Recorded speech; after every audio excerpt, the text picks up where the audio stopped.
Assalamualaikum warahmatullahi wabarakatuh.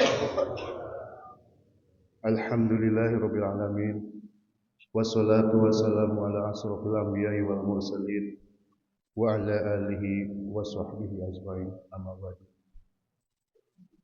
Rabbi shrah li sadri wa yassir li amri wahlul 'uqdatam min lisani yafqahu qawli. Ayyuhal hadirun ittaqullah haqqa tuqatih wa la tamutunna illa wa antum muslimun. Alhamdulillahirabbil alamin. Wassalatu wassalamu ala asrofil anbiya'i wal mursalin wa ala alihi wa sahbihi ajmain. Hadirin sidang sholat subuh yang berbahagia. Pada kesempatan ini saya akan membawakan materi tentang keutamaan Al-Quran.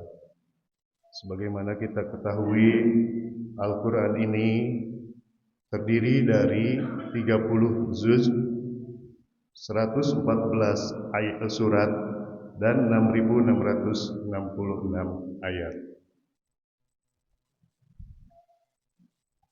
Kemudian kita ketahui bersama bahwa wahyu yang pertama turun ke muka bumi ini adalah surat Al-Alaq dengan berbunyi Iqra bismi rabbikal ladzi khalaq khalaqal insana min 'alaq, yaitu salah satu bentuk perintah kita untuk membaca. Tetapi apakah pernah kita baca, pernah kita cermati, kenapa di dalam Al-Quranul Karim surat Al-Alaq ini ditempatkan menjadi surat ke-96, bukan surat pertama. Bahkan surat yang pertama itu adalah surat Al-Fatihah. Apakah ini hanya kebetulan atau mungkin hanya suka-suka dari percetakan? Coba kita sama-sama tafakuri. Kenapa? Kemudian di surat Al-Baqarah ayat kedua, A'udzubillahi minasyaitonirrajim. Bismillahirrahmanirrahim. Alif Lam Mim. Itu tidak bisa diterjemahkan. Itu merupakan suatu bentuk penekanan. Di dalam ayat kedua, Allah mengatakan, alladzina yu'minuna bil ghaibi wa yuqimunas shalah wa mimma razaqnahum yunfiqun. Kenapa bunyi ayat seperti itu? Kenapa tidak berbentuk lain? Zalikal kitabu la raiba fi hudalil muttaqin. Kenapa bunyi ayat itu tidak zalikal kitabu la raiba fi hudalin nas? Ini yang perlu kita baca, Bapak-bapak. Ini salah satu bentuk bahwa Allah itu tidak membutuhkan kepada kita. Allah tidak butuh kepada manusia. Allah hanya membutuhkan orang-orang yang bertakwa. Oleh karena itu kenapa di akhir ayat 114 itu ditempatkan surat An-Nas. Qul a'udzu birabbin nas. Itu salah satu bukti bahwa kitalah yang butuh Allah, Allah tidak butuh kita. Kemudian di ayat yang ketiga, alladzina yu'minuna bil ghaibi. Nah, ini orang-orang mukmin itu yang kayak bagaimana? Alladzina yu'minuna bil ghaibi. Yang pertama kali ciri orang mukmin itu adalah mereka yang percaya kepada gaib. Bukan perintah sholat yang pertama itu, tapi perintah mempercayai kepada gaib. Tapi kadang kita mengartikan gaib itu adalah sesuatu hal sangat menakutkan. pocong lah, jin lah, hantu lah. Sehingga kita salah mengartikannya. Padahal ciri orang yang bertakwa itu harus mempercayai hal gaib. Hal gaib itu adalah sesuatu hal yang tidak bisa masuk di akal pikiran manusia. Karena kita ketahui ada dua dalil, satu dalil akli dan dua dalil nakli. Sepandai-pandainya manusia itu tidak akan bisa mencapai kepada dalil nakli, tapi itu sudah merupakan suatu ketetapan dari Allah Subhanahu wa taala. Kemudian sesudah percaya kepada yang gaib, kita wa yuqimunas shalah, mendirikan sholat. Sholat mana yang sudah kita dirikan? Apakah hanya sholat syariat yang dimulai dengan takbiratul ihram, diakhiri dengan salam? Atau sholat tarekat? Atau hakikat yang sudah kita lakukan? Atau mungkin bahkan ma'rifat? Karena ada keterangan menyatakan bahwa inna sholata tanha anil fahsai wal munkar. Sholat yang bagaimana yang bisa mencegah perbuatan keji dan munkar?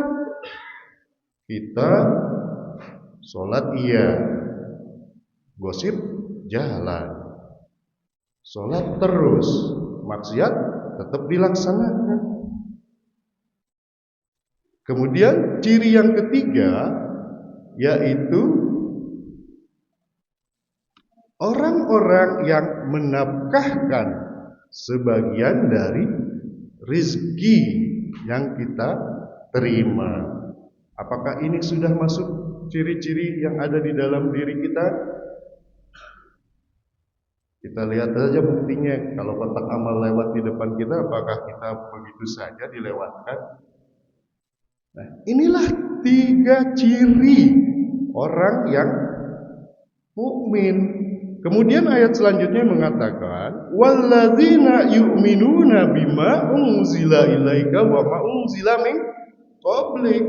Sebagai orang mukmin itu kita harus mempercayai kepada Al-Quran yang diturunkan kepada Nabi Muhammad dan juga kitab-kitab sebelum diturunkannya Al-Quran. Berarti ada beberapa kitab.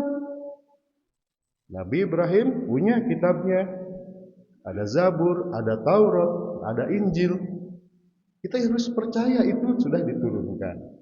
Dan kemudian yang selanjutnya adalah wabil akhiratihum yuqinu, yaitu kita harus mempercayai adanya hari akhirat, di mana di hari akhirat itu merupakan suatu hari kita untuk mempertanggungjawabkan seluruh amal perbuatan kita. Makanya kalau kita mempercayai adanya akhirat, kehidupan kita di dunia ini akan selalu dijaga sikap, perilaku, tindakan, ucapan, ataupun dalam bentuk ranah di hati, ya, retek prasangka itu akan dijaga. Karena apa? Karena kita percaya akan adanya akhirat. Kemudian, kenapa surat Al-Fatihah ditetapkan di surat pertama? Itu salah satu bentuk ikrar kita, penghambaan diri kita, ketauhidan kita. Dari mulai Bismillahirrahmanirrahim dengan menyebut Allah yang Maha Pengasih lagi Maha Penyayang. Itu kita sudah ikrar bahwa Allah itu ada. Makanya apa? Kalau kita mengetahui Allah itu ada, kita akan selalu menjaga tindakan kita. Ya, karena selalu merasa diawasi oleh Allah Subhanahu wa taala. Jadi kita tidak akan melakukan perbuatan-perbuatan yang dilarang oleh Allah. Kemudian alhamdulillahirabbil alamin, segala puji bagi Allah Tuhan semesta alam. Kadang kita lupa semua kesuksesan inilah kita. Kita selalu menepuk dada, keberhasilan kita itu adalah hasil jerih payah kita. Tapi ternyata itu merupakan kodrat daripada Allah Subhanahu wa taala. Makanya kita di situ sebagai manusia tidak boleh menepuk dada. Ar-Rahmanir Rahim, yang Maha Pengasih dan Maha Penyayang. Allah itu tidak pilih kasih, mau yang syukur, mau yang kufur, tetap Dia kasih. Jangankan kita manusia, semut aja dikasih rezekinya. Makanya kalau yang punya anak banyak, jangan khawatir, Allah sudah memberikan rezeki buat anak-anak kita. Iya karena hudu wa iya karena sa'in. Hanya kepada Allah lah kita menjemah, dan hanya kepada Allah kita meminta pertolongan.